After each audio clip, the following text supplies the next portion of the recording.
Hello everyone, आप सबका स्वागत है। आरआरबी एएलपी और टेक्नीशियन 2018 का सीबीटी 2 का मैथ्स का सॉल्यूशन कर रहे हैं, जिसमें 21 जनवरी और 22 जनवरी का सभी शिफ्ट का सॉल्यूशन कंप्लीट हो चुका है। अगर आप लोग इसका वीडियो नहीं देखे हैं तो प्लेलिस्ट में जाकर के वीडियो देख सकते हैं। आज के क्लास में 23 जनवरी का पहला शिफ्ट का सॉल्यूशन करेंगे और इसका सीबीटी 1 का मैथ का कंप्लीट सॉल्यूशन हो चुका है। अगर आप लोग इसका वीडियो नहीं देखे हैं तो इसका अलग से प्लेलिस्ट बना हुआ है, जाकर के वीडियो देख सकते हैं। तो शुरू करते हैं। उससे पहले चैनल पर नए हैं तो चैनल को सब्सक्राइब कर दीजिए। आगे बढ़ते हैं। पहला सवाल है, 2 सेंटीमीटर भुजा वाले लोहे के घन का द्रव्यमान ज्ञात कीजिए। लोहे का घनत्व 7.8 ग्राम प्रति सेंटीमीटर क्यूब है। ठीक है, तो लोहा का घन है। घन का आयतन निकालने का फॉर्मूला क्या होता है? ए का क्यूब, यानी कि भुजा का क्यूब करेंगे। भुजा हमारे पास है 2 सेंटीमीटर, तो 2 सेंटीमीटर का क्यूब कर देंगे। ये कितना आ जाएगा? 8 सेंटीमीटर क्यूब। ठीक है, लेकिन यहाँ पर 1 सेंटीमीटर क्यूब का कितना दिया हुआ है? 7.8 ग्राम। तो 8 सेंटीमीटर क्यूब का कितना होगा? गुना करना पड़ेगा। 8 गुना 7.8, तो ये कितना होगा? 8 गुना 8 64, बचा 6, 8 सतह 56, 6 62, यानी 62.4 ग्राम इसका सही आंसर होगा। Option number D. आगे बढ़ते हैं। कह रहा है, एक गोली 0.2 सेकंड में 90 मीटर की दूरी तय करती है। इसकी चाल किलोमीटर प्रति घंटा में ज्ञात कीजिए। ठीक है, तो यहाँ पर सेकंड में टाइम है, मीटर में दूरी है, तो यहाँ पर चाल जो है मीटर प्रति सेकंड में निकल जाएगा। वो कितना आएगा? 90। ये जो दूरी दिया हुआ इसको समय से डिवाइड करेंगे 0.2 से। ठीक है, अब किलोमीटर प्रति घंटा में बदलना है तो क्या करते हैं? इसको 18/5 से गुना कर देते हैं। ठीक है, अब ये दोनों गुना करेंगे तो ये 1 बन जाएगा। ठीक है, नीचे तो 1 हो गया, ऊपर गुना करेंगे 90 गुना 18, ये कितना होगा? 18 नमा 162 होता है, उस पर 1 जीरो लगेगा, यानी कि 1620 किलोमीटर प्रति घंटा इसका चाल आया। Option number B. ठीक है, आगे बढ़ते हैं। वर्तमान में अनु और डिम्पी की उम्र के बीच का अनुपात 5:8 है। 2 साल बाद उसकी उम्र का अनुपात 2:3 होगा। 2 साल पहले डिम्पी की उम्र क्या थी? ठीक है, अनु है और डिम्पी है। इसका जो वर्तमान उम्र है उसका अनुपात क्या है? 5:8। ठीक है, और 2 साल बाद कितना हो जाएगा? 2:3। 2 साल बाद का बात है तो क्या करेंगे? दोनों में 2 जोड़ देंगे। अब यहाँ पर क्रॉस मल्टीप्लीकेशन करके अंतर लेंगे। 5 तिया 15, 8 दूना 16, एक आ रहा अंतर। और उसी तरह नीचे भी करेंगे। 3 दूना 6, 2 दूना 4, अंतर आ रहा है 2 का, यानी 1 यूनिट का वैल्यू 2 आ गया। अब क्या पूछ रहा है? डिम्पी का उम्र पूछ रहा है, तो डिम्पी का 8 यूनिट है तो 8 का वैल्यू कितना होगा? 1 का 2 है तो 8 का 16 होगा, 2 गुना। लेकिन यहाँ कह रहा है 2 साल पहले, तो इसमें हम लोग क्या करेंगे? 2 माइनस कर देंगे, तो कितना बचेगा? 14 साल। तो ऑप्शन नंबर डी इसका सही आंसर है। आगे बढ़ते हैं। एक स्थिर बहती नदी में एक नाव धारा की दिशा में 12 किलोमीटर प्रति घंटा की चाल से एक निश्चित दूरी तक जाती है और फिर उसी दूरी को विपरीत दिशा में 24 किलोमीटर प्रति घंटा की चाल से तय करती है। कुल यात्रा के लिए औसत चाल ज्ञात कीजिए। ठीक है, जब डिस्टेंस बराबर रहे या कर है उसी दूरी का, है ना, यानी कि दोनों कंडीशन में इसका डिस्टेंस क्या है? बराबर है। तो औसत चाल निकालने का फॉर्मूला होता है, जैसे मान लीजिए एक तरफ का चाल x है, दूसरे तरफ का y है, तो इसका जो एवरेज चाल हो जाएगा वो क्या होगा?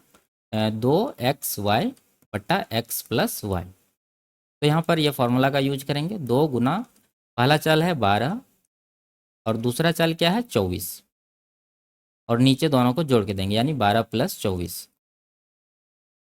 तो ये कितना हो जाएगा? 2 गुना 12 गुना 24, तो ऊपर है, नीचे हो जाएगा 12 और 24 36। तो यहाँ कटा देते हैं, 12 तिया 36, 3 से इसको कटाएंगे 8 बार में, 2 गुना 8 करेंगे तो ये कितना आएगा? 16 किलोमीटर प्रति घंटा। तो ऑप्शन नंबर बी इसका सही आंसर है। आगे बढ़ते हैं। 1386 सेंटीमीटर स्क्वायर क्षेत्रफल वाले एक गोले का व्यास क्या है? तो गोले का क्षेत्रफल क्या होता है? 4 पाई r स्क्वायर। ठीक है, ये दिया हुआ कितना? 1386। तो 4 है, पाई का मान 22/7, आर निकालना है, r² लिख देते हैं बराबर 1386। तो यहाँ से 22 से इसको कटा देंगे, 22 छाके 132, बचा 6, 66 हुआ, 22 तिया 66। ठीक है, अब यहाँ पर r² रहेगा, इधर 63 है ही, 63 को इस तरह से तोड़िए, 9 गुना 7 में, और ये नीचे वाला 7 उस तरफ जाके गुना हो जाएगा और ये 4 नीचे आ जाएगा। अब यहाँ से स्क्वायर जब हटाएंगे तो ये सबका क्या लेना पड़ेगा? वर्गमूल लेना पड़ेगा। तो यहाँ देखिए 9 का वर्गमूल तो 3 आएगा, और ये 7 जोड़ा में तो एक 7 बाहर आएगा, और नीचे 4 का वर्गमूल कितना आएगा? 2 आएगा। तो ये हो गया 21/2। ये त्रिज्या आया है, तो यहाँ व्यास पूछ रहा, तो व्यास कितना होगा? 21/2 को 2 से गुना करेंगे, क्योंकि व्यास त्रिज्या का 2 गुना होता है। तो ये आ जाएगा 21। ऑप्शन नंबर सी इसका सही आंसर है। आगे बढ़ते हैं। कह रहा ए और बी बिंदु पी से बिंदु क्यू की ओर चलना शुरू करते हैं। पी और क्यू के बीच की दूरी 9 किलोमीटर है। बी ए से 4 मिनट बाद चलना शुरू करता है। ए क्यू पर पहुंचने के बाद तुरंत वापस लौटता है और 1 किलोमीटर चलने के बाद बी से मिलता है। यदि ए 10 मिनट में 1 किलोमीटर दूरी तय करता है तो बी की चाल किलोमीटर प्रति मिनट में याद कीजिए। ठीक है, देखिए यहाँ पर सबसे पहले हम लोग देख लेंगे इस सेंटेंस में ए का स्पीड दिया हुआ है। ए चलता है 10 मिनट में 1 किलोमीटर। ठीक है, यहाँ पर तो ये 60 मिनट में यानी 1 घंटा में कितना चलेगा। देखिए 10 का 6 गुना 60 हो रहा है तो एक का भी 6 गुना इधर हो जाएगा, यानी कि 6 किलोमीटर प्रति घंटा ये जो है ए का स्पीड है। अब आइए यहाँ पर दो बिंदु है पी और क्यू इस तरह से, और ए और बी दोनों एक ही तरफ पी से स्टार्ट करता है, क्यू की तरफ जाता है। ठीक है, अब यहाँ क्या कह रहा है कि पी और क्यू के बीच की दूरी 9 किलोमीटर, यानी यहाँ से लेके यहाँ तक का जो डिस्टेंस है वो कितना है, 9 किलोमीटर है। और बी ए से 9 मिनट बाद चलना शुरू करता है। ठीक है, इसको रहने देते हैं। और क्या कह रहा है कि ए क्यू पर पहुंचने के बाद तुरंत वापस लौटता है और 1 किलोमीटर चलने के बाद बी से मिलता है। देखिए यहाँ पर ए इस तरह से चलना शुरू किया, ये चलते जा रहा है चलते जा रहा है और यहाँ पर पहुंचा क्यू पर और ये फिर वापस आया 1 किलोमीटर तक। ठीक है, मान लीजिए इस बिंदु पर आया, इस बिंदु पर, और उसके बाद क्या हुआ कि बी भी ये डिस्टेंस कवर करके ए से वहाँ पर मिल गया है। यही बात यहाँ पर कह रहा है, ए क्यू पर पहुँचने के बाद तुरंत वापस लौटता है और 1 किलोमीटर चलने के बाद बी से मिलता है, मिल गया यहाँ पर इस बिंदु पर। ठीक है, अब देखिए, अब हम लोग देखेंगे कि ए को यहाँ से यहाँ क्यू पर पहुँचने में और क्यू से वापस इस बिंदु पर आने में कितना टाइम लगा है।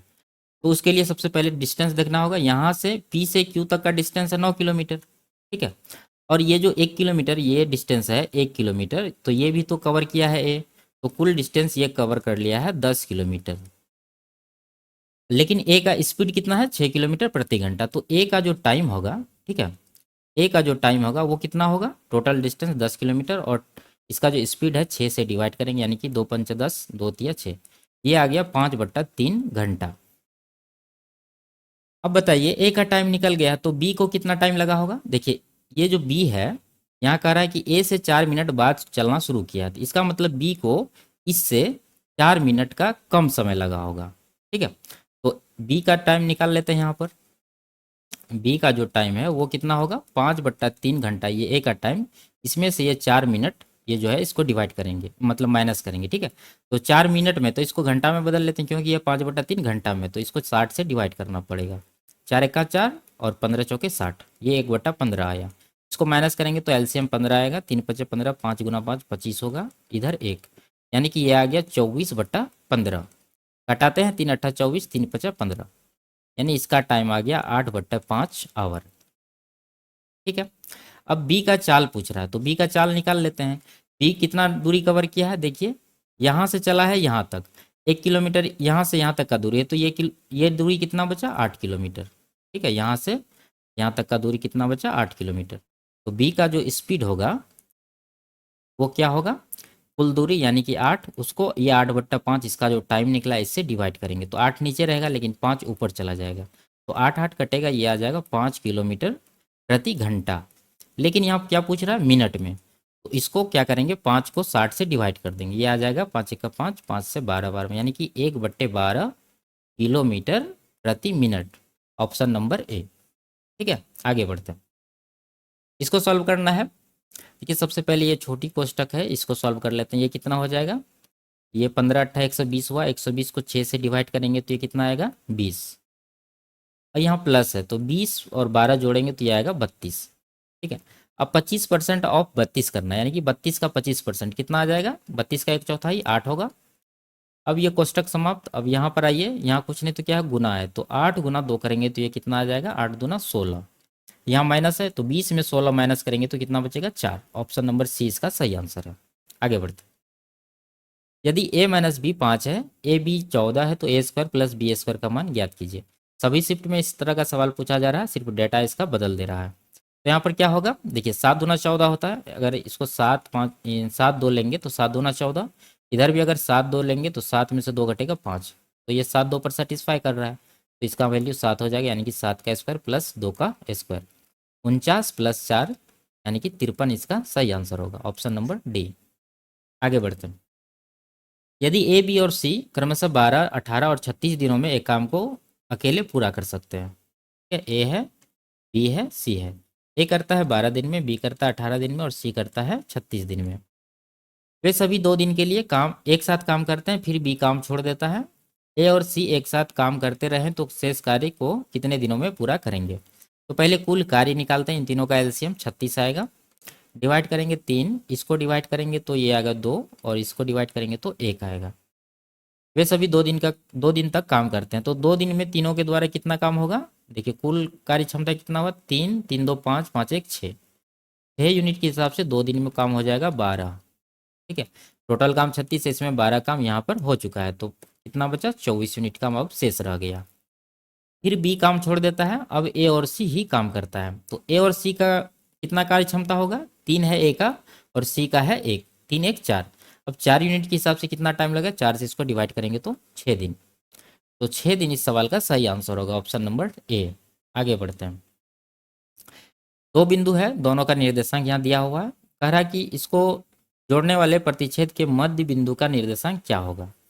ठीक है, तो इन दोनों का जो बीच वाला बिंदु होगा उसका निर्देशांक निकालने के लिए इन दोनों का एवरेज वाला निर्देशांक होगा। तो यहाँ -4 और 2 का एवरेज कितना होगा? देखिए -4 और 2 को जब जोड़ेंगे तो ये -2 आएगा और उसको 2 से डिवाइड करेंगे तो ये आएगा -1। उसके बाद इसी तरह इसको भी करेंगे, 7 3 10, 10 को 2 से डिवाइड करेंगे तो ये आएगा 5। एवरेज निकालना है तो 2 से ही डिवाइड करेंगे क्योंकि 2 नंबर है, तो ये 5 आ गया। निर्देशांक इसका क्या हो गया? -1 और 5, -1 5 इसका सही आंसर है। आगे बढ़ते हैं। किसी मूलधन पर पहले और दूसरे साल के अंत में चक्रवृद्धि ब्याज पर प्राप्त राशि क्रमशः 1350 और 1458 है, तो ब्याज दर ज्ञात कीजिए। देखिए ये जो चक्रवृद्धि ब्याज होता है तो इसमें जो मिश्रधन जिस अनुपात में बढ़ता है प्रत्येक वर्ष, उसी अनुपात में इसका चक्रवृद्धि ब्याज भी बढ़ता है। जैसे मान लीजिए कोई मूलधन का जो मिश्रधन बन रहा है प्रत्येक साल वो 5/4 हो रहा है, यानी कि इसका 25% अगर रेट है तो इसका फ्रैक्शन 1/4 होगा, यानी 4 पर 1 का ब्याज मिलेगा। तो हर एक साल जो मूलधन है वो कितना होगा? 5/4 गुना होगा। उसी तरह इसका ब्याज भी होगा, ठीक है, 5/4 गुना। तो एक तरह से हम लोग मान सकते हैं कि वही फंडा से इसको भी सॉल्व कर सकते हैं। ये जो पहला साल का ब्याज है वो दूसरे साल के लिए क्या बनेगा? ये मूलधन का काम करेगा। तो यहाँ पर डिफरेंस जो है वो कितना है? देखिए घटाएंगे इसको 8 आएगा, 5 में 5 घटा 0 1, 108 हो रहा है, यानी कि 1350 पर एक साल में 108 का ब्याज मिल रहा है। तो यहाँ पर रेट कैसे निकालेंगे? 108/1350 गुना 100% करके। तो ये 0 0 काट देते हैं और यहाँ पर 9 से कटेगा 15 बार में, 9 से कटेगा ये 12 बार में, 5 तिया 15, 5 दूना 10, 3 से इसको 4 बार में कटाते हैं, 4 गुना 2 8% इस सवाल का सही आंसर होगा, ऑप्शन नंबर ए। आगे बढ़ते हैं। 3 बक्सों का वजन 4, 7 और 10 किलोग्राम है। इनमें से कौन बक्सों के किसी भी संयोजन का किलोग्राम में कुल वजन नहीं हो सकता है? ठीक है, देखिए 4 7 11, 11 10 21, 21 हो रहा है, ठीक है। 10 7 17, 17 भी हो रहा है और 10 4 14, 14 भी हो रहा है, ठीक है। 3 हो रहा है तो इसका मतलब 18 नहीं होगा, 18 किसी भी तरह से जोड़ने पर नहीं होता है, तो ये इसका आंसर होगा। आगे बढ़ते हैं। यदि 10 4 1 15 15 x 12 इन सब का माध्य 10 है तो x का मान ज्ञात कीजिए। देखिए इन सब का माध्य कितना दिया हुआ है? 10 है, तो x का वैल्यू निकालना है। तो हम लोग ये जो एवरेज दिया हुआ है इससे कंपैरिजन कर लेते हैं। ये जो पहला है 10 तो वो माध्य के बराबर है, तो इसका इफेक्ट 0 है, ठीक है, ये खत्म। ये देखिए 4 10 से कितना कम है? -6। 1 10 से कितना कम है? -9, ठीक है। अब 15 है, 10 से कितना अधिक है? 5, ठीक है, 2 बार है, यानी +5 यहाँ पर लिख। उसके बाद x है, x का वैल्यू ही निकालना है। और 12 जो है 10 से कितना अधिक है? +2। और 14 कितना अधिक है? +4। अब यहाँ पर हम लोग देख लेंगे इसका डिफरेंस इफेक्ट कितना आ रहा है। देखिए 9 और 6, माइनस का 15 आ रहा है और प्लस में कितना आ रहा है? 5 5 10 2 12 4 16, प्लस में आ रहा है 16। कुल जो इसका डेविएशन है वो कितना आया है? +1 आया है, ठीक है। तो वो जो x का वैल्यू होगा वो कितना होगा? ये एवरेज। और यहाँ जो भी डेविएशन आएगा उसका अपोजिट यहाँ पर लेंगे। जैसे +1 आया है तो -1 करेंगे तो ये आएगा 9। अगर -1 आता है तो यहाँ पर +1 करते तो आ जाता आंसर 11। तो इसका जो 9 आया है ये इसका सही आंसर, ऑप्शन नंबर डी। नहीं तो सबको जोड़ के समीकरण बना के सॉल्व कर सकते हैं। आगे बढ़ते हैं। इसको सॉल्व करना है, देखिए फॉर्मूला पे है a² - b² और नीचे बन रहा है a - b। ठीक है, ये है ए और ये है बी, यहाँ भी ए ये भी बी। तो यहाँ पर क्या होता है, ए स्क्वायर माइनस बी स्क्वायर बराबर होता है ए माइनस बी इंटू ए प्लस बी बटा ए माइनस बी नीचे है, ये दोनों कट जाएगा, बचेगा हमारे पास ए प्लस बी, यानी कि इन दोनों को जोड़ना है। तो इन दोनों को जब जोड़ेंगे तो कितना होगा, 0.125। तो ऑप्शन नंबर बी इसका सही आंसर होगा। आगे बढ़ते हैं। एक व्यापारी 60 बोरी अनाज 400 प्रत्येक बोरी की दर पर खरीदता है। यदि वह 8% लाभ पर 18 बोरी बेचता है, उसे 60 बोरी पर कुल 16.4% लाभ कमाने के लिए शेष बोरियों को किस कीमत पर बेचनी चाहिए। ठीक है, टोटल बोरी कितना बेच रहा है, पहला 18 बोरी, ठीक है, टोटल है उसके पास 60, तो 18 जो है 60 में माइनस करेंगे तो बचेगा कितना, 42। यानी दो पार्ट में बेचा है, पहला पार्ट में 18, दूसरा पार्ट में 42, इन दोनों का रेशियो ले लीजिए। ये आएगा कितना, 6 तिया 18 और 6 सत्ता 42, 3:7 आया है। और पहला पार्ट यानी 18 बोरी को 8% लाभ पर बेचा है, इसको 8% के लाभ पर बेचा है, और इसको किस लाभ परसेंट पर बेचेगा ताकि ओवरऑल इसको कितना लाभ होगा, 16.4, 16.4। देखिए यहाँ जो लाभ हुआ है पहला पार्ट पर वो 8% का है, जबकि इसका कुल लाभ 16.4 है, यानी कम है। तो यहाँ का जो लाभ होगा वो तो 16.4 होगा ही, और साथ में क्या होगा, ये जो कमी है यहाँ पर इसका पूर्ति यहाँ किया जाएगा। कितना का कमी है, 8.4 का यहाँ पर कमी है। तो यहाँ पर जो कमी है ये यहाँ पर भरपाई किया जाएगा, यानी कि प्लस में 8.4 एक्स्ट्रा यहाँ पर लेना होगा। लेकिन इसका क्वांटिटी कितना है, 3 है, तो 3 से गुना करेंगे, और जिस पर लेना है उसका क्वांटिटी से इसको डिवाइड करेंगे, यानी 7 पर लेना है तो 7 से इसको डिवाइड करेंगे, 7 से इसको कटाएंगे 1.2 बार में, 12 या 36, यानी कि ये आ रहा है 3.6। अब इन दोनों को जोड़िए, कितना आ रहा है, 16 3 19, एक 20%, यानी 20% का इसको लाभ चाहिए, ठीक है, शेष बोरी को। तो किस कीमत पर बेचना होगा, देखिए 20% का लाभ है, और प्रत्येक बोरी का कीमत है 40, ये 400, तो 400 का 20% कितना होता है, 80, 80 का प्रॉफिट लेगा तो बिकेगा कितना में, 480 में। तो ऑप्शन नंबर ए इसका सही आंसर है। आप इस पर डेविएशन से भी इसको सॉल्व कर सकते हैं, ठीक है, इस तरह से। जैसे मान लीजिए 8% का लाभ है और दूसरा पार्ट का लाभ निकालना है, और ओवरऑल लाभ इसका कितना है, 16.4%। अब यहाँ पर जो है ये रेशियो 18 बोरी और यहाँ पर कुल है 60, यानी कि 18 और 60 में 18 माइनस करेंगे तो 42, दो पार्ट में बिका है, दोनों का रेशियो लीजिए, 6 3 18 6 7 42, 3:7 आ रहा है यहाँ पर। तो इन दोनों का डिफरेंस लीजिए, कितना आ रहा है, 8.6। देखिए यहाँ 7 का कितना, 8.4 आएगा, ठीक है, ये कितना गुना है, 1.2 गुना है, इधर भी 1.2 गुना हम लोग कर देंगे, तो ये कितना होगा, 3.6% होगा। अब देखिए ये जो 8% है ये मिड वैल्यू से छोटा है, तो ये वैल्यू इससे इससे बड़ा होगा, कितना बड़ा होगा, ये जोड़ देंगे, 16 3 19 एक 20%। तो इस तरह से भी निकाल सकते हैं। आगे बढ़ते हैं। यदि कोई दुकानदार 2700 रुपया पर एक वस्तु बेचता है तो वह 8% लाभ कमाता है। यदि वह 3000 पर वस्तु को बेचता है तो लाभ प्रतिशत क्या होगा। ठीक है, देखिए जो ये जो विक्रय मूल्य है इन दोनों का रेशियो ले लीजिए, यहाँ से 2 जीरो कटा दीजिए, यहाँ से भी 2 जीरो कटा दीजिए, 3 से भी कटा दीजिए 9 बार में, और 3 से कटा दीजिए 10 बार में, यानी 9 यूनिट का वैल्यू कितना है, 9 यूनिट पर 8% का लाभ हो रहा है, 9 यूनिट पर 8% का लाभ हो रहा है, तो सामान कितना में बिक रहा होगा, 108% में। ठीक है, क्योंकि 100% कॉस्ट प्राइस है और उस पर ये 8% का लाभ हो रहा है, तो 108 में बिक रहा है। तो 10 यूनिट में बेचेंगे तो क्या होगा। ठीक है, तो 108 को 9 से डिवाइड करेंगे, और ये जो 10 का निकालना है तो 10 से गुना करेंगे, ये आएगा 12, 12 दाही 120% आया। 120% आया तो इसका मतलब क्या है कि 100% तो कॉस्ट प्राइस है और 20% हमारा क्या है, यही है प्रॉफिट। ऑप्शन नंबर डी इसका सही आंसर होगा। आगे बढ़ते हैं। इसमें ए बी सी का अनुपात निकालना है, तो ए का अनुपात ए बी सी निकालना है, तो ए का क्या हो जाएगा, ए के साथ जो है संख्या उसको छोड़ के बाकी दोनों को गुना करिए, यानी कि 6 ये का वैल्यू हो गया। बी का क्या हो जाएगा, बी के साथ जो है 6 इसको छोड़ देंगे, ये दोनों को लेंगे, यानी कि 7 या 21। उसके बाद सी का क्या होगा, सी के साथ जो है 7 उसको छोड़ देंगे, और 6 गुना 3 लेंगे, यानी कि 18, ये आ गया। इसको कटा देते हैं, 3 से कटाएंगे तो 14 आएगा, यहाँ पर 7 आएगा और यहाँ पर 6 आएगा, तो 14 7 और 6 इसका सही आंसर होगा, ऑप्शन नंबर ए। आगे बढ़ते हैं। पाइप ए किसी टैंक को 6 घंटे में भर सकता है, पाइप ए इसको 6 घंटे में भर सकता है, पाइप बी 15 घंटे में खाली कर सकता है। ठीक है। यदि दोनों पाइप को एक साथ खोला जाता तो टैंक कितने घंटे में भर जाएगा? टैंक का कुल कैपेसिटी इन दोनों का एलसीएम 30 होगा, इसका 5 आ जाएगा, इसका माइनस का 2 आएगा। ये खाली करने वाला है तो माइनस में लिखे। तो दोनों को साथ चलाना है, कुल कार्य है 30, तो कितना टाइम लग जाएगा? 5 में से 2 माइनस करेंगे तो 3, 3 से इसको डिवाइड करेंगे तो कितना आएगा? 10 घंटा। Option number A. आगे बढ़ते हैं।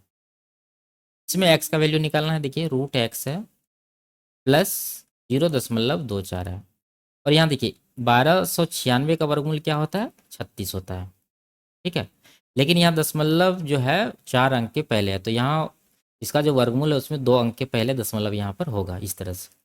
तो यहाँ से रूट एक्स का वैल्यू कितना होगा? इसको इसमें माइनस करेंगे तो 0.12 आएगा। एक्स का जो है रूट है इसको हटा देंगे तो यहाँ पर क्या हो जाएगा?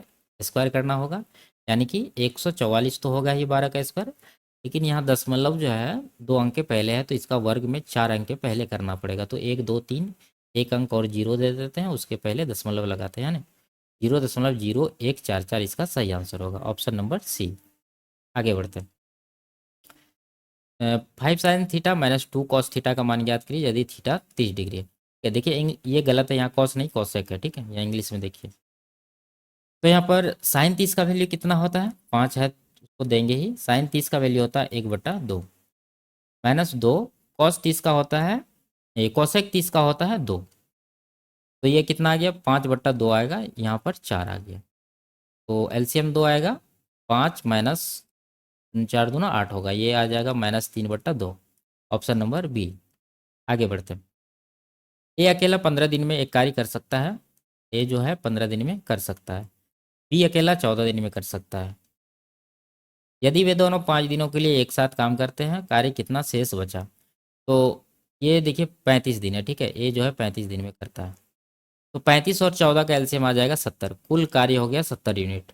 इसका एफिशिएंसी 2 आएगा, इसका कितना आएगा? 14 पंच 70, यानी कि 5 आएगा। अब यहाँ पर कह रहा है कि ये दोनों जो है 5 दिन में काम करता है, तो 5 दिन में इन दोनों के द्वारा कितना काम होगा? 5 2 7 यूनिट के हिसाब से एक दिन में 7 यूनिट होगा, 5 दिन का निकालना तो 5 से गुना करेंगे तो 35 यूनिट काम होगा। यानी कि टोटल 70 है, उसमें 35 हो चुका है, तो बचा है कितना? 35 बचा, यानी कि आधा बचा है। तो ऑप्शन नंबर सी इसका सही आंसर। आगे बढ़ते हैं। इसमें एक्स का वैल्यू निकालना है। इसको इसमें कोई ट्रिक काम नहीं करेगा, कैलकुलेट ही करना पड़ेगा। देखिए यहाँ से इसको कटा देते हैं, पहले लिख लेते हैं 5x/2 -1/4 कोष्टक में 6x -5/3 बराबर है 7/6। तो ये 2 दूना 4, 2 तिया 6 को कटा दिए। 5x/2 तो रहेगा ही, इधर कितना हो जाएगा? 3x/2, 3x/2 हो जाएगा, ये माइनस माइनस प्लस हो जाएगा। और ये देखिए 4, ये 2 जो कटा है इसके लिए, इससे नहीं कटा है, तो ये दोनों को गुना ही करेंगे, यानी 5 1 का 5 हो रहा है और नीचे 4 तिया 12 हो रहा है, और इधर है 7/6। ये देखिए दोनों का हर बराबर है तो इसको माइनस कर देते हैं, 5 में से 3 घटेगा 2x, 2x/2 हो रहा है। इधर क्या होगा? 7/6 है, माइनस होगा 5/12। इसको घटाना है तो यहाँ 12 है, यहाँ भी 12 बना लीजिए, 2 से गुना कर दीजिए ऊपर नीचे, तो ये दोनों बराबर हो गया। ऊपर क्या हो गया? यहाँ पर 7 दूना 14, 14 में से 5 घटेगा, ये बन जाएगा 9/12। ये 2 2 तो कट ही जाएगा, तो x का वैल्यू 9/12, यानी कि 3 तिया 9, 3 चौके 12, 3/4 इसका सही आंसर, ऑप्शन नंबर ए। आगे बढ़ते हैं। कोई संख्या 36 से बढ़ाने के बाद अपने 109% के बराबर हो जाती है, वह संख्या क्या है? देखिए अपने 109% के बराबर हो गया तो संख्या अपने आप में कितना होगा? 100%। 109% हो गया, कितना बढ़ा है? 9%। लेकिन यहाँ कितना बढ़ा है? 36, तो 9% का वैल्यू होगा 36। तो संख्या पूछ रहा है तो इसका कितना गुना है? 4 गुना। तो संख्या 100% है तो 100% का वैल्यू यहाँ से निकाल देते हैं, तो 100 का 4 गुना करेंगे, यहाँ भी, यहाँ पर 4 गुना है तो ये आ जाएगा 400। ऑप्शन नंबर बी इसका सही आंसर होगा। आगे बढ़ते हैं। इन दोनों का एचसीएफ निकालना है। देखिए एचसीएफ निकाल सकते हैं इसको अभाज्य गुणनखंड विधि से, और एक तरीका है, इन दोनों का पहला डिफरेंस लीजिए, कितना आया है? 12 में से 6 घटा 6, यहाँ बचा 7, और यहाँ 7 में से 5 घटा 2, 276 इसका अंतर आ रहा है।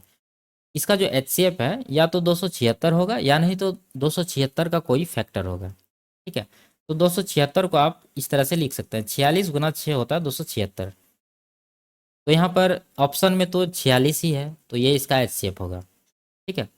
नहीं तो इसको दोनों को तोड़िए अभाज्य गुणनखंड में, उसके बाद देखिए दोनों में कौन सा संख्या कॉमन है, फिर उसको गुना करके आंसर लगा सकते हैं। नहीं तो अंतर लीजिए, अंतर से ऑप्शन देखिए कि ऑप्शन में सबसे बड़ी संख्या कौन सी है। ये भी देखना है कि ये जो इसका फैक्टर है क्या ये दोनों संख्या को काट रहा है। ठीक है, आगे बढ़ते हैं।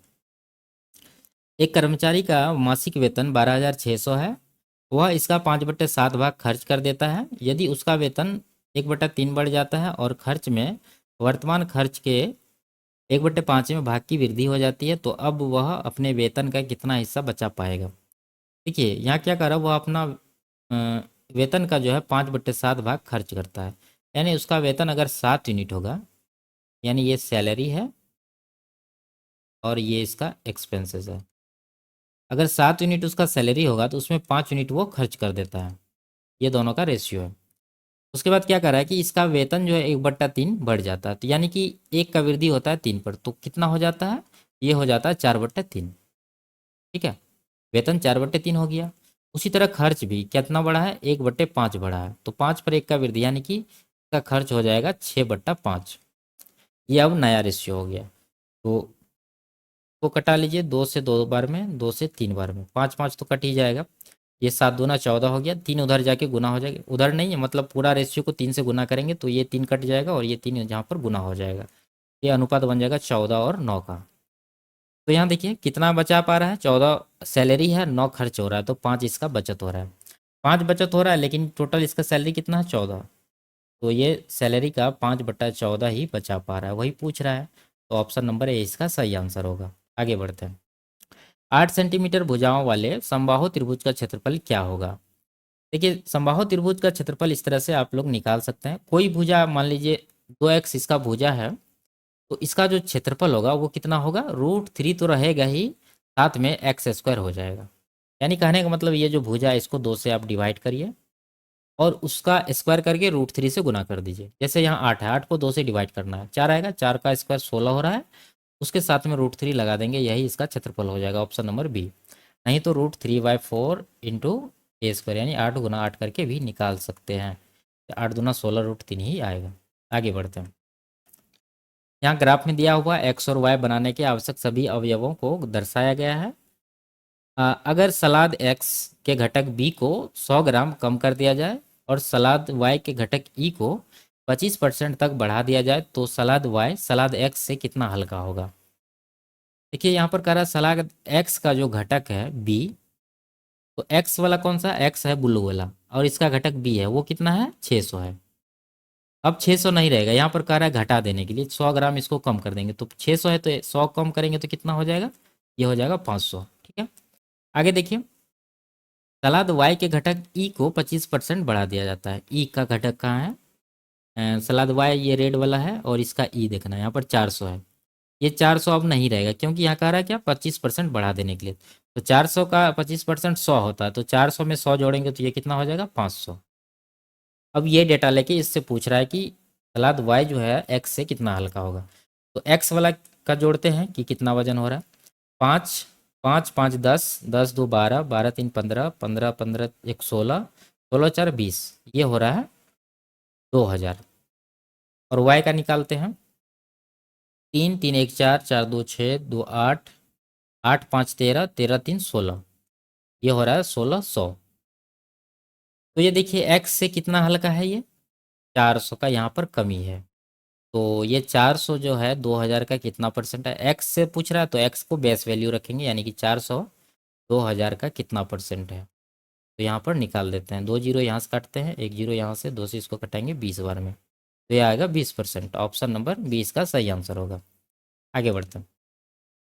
दो कारें एक्स और वाई क्रमशः 50 किलोमीटर प्रति घंटा और 75 किलोमीटर प्रति घंटा की औसत गति से ए से बी तक की यात्रा करती है। यदि एक्स को इस यात्रा में वाई की तुलना में 2 घंटे अधिक समय लगता है तो ए और बी के बीच की दूरी ज्ञात कीजिए। ठीक है, तो ये डिस्टेंस फॉर्मूला का यूज करेंगे। यहाँ पर डी बराबर क्या होता है, S1 इंटू S2 बटा S1 minus S2 Guna difference of time. ठीक है, तो यहाँ पर डी निकालना है। S1 कितना है 50, S2 है 75, यानी 50 गुना 75 करेंगे और इन दोनों का अंतर 50 75 का अंतर 25 आएगा, गुना डिफरेंस और टाइम कितना है, यहाँ तुलना दिया हुआ 2 घंटा, यही अंतर है समय का 2 है। 25 से इसको घटाइए 3 बार में, 3 दूना 6, 6 गुना 50 करेंगे तो 300। तो 300 किलोमीटर का डिस्टेंस आया है, तो ऑप्शन नंबर ए इसका सही आंसर होगा। आगे बढ़ते हैं। तो ये लास्ट सवाल था। वीडियो आपको कैसी लगी कमेंट में ज़रूर बताइए। अच्छी लगी तो वीडियो को लाइक और चैनल को सब्सक्राइब जरूर कर दीजिए। फिर मिलते हैं अगले क्लास में, तब तक के लिए बाय बाय, टेक केयर।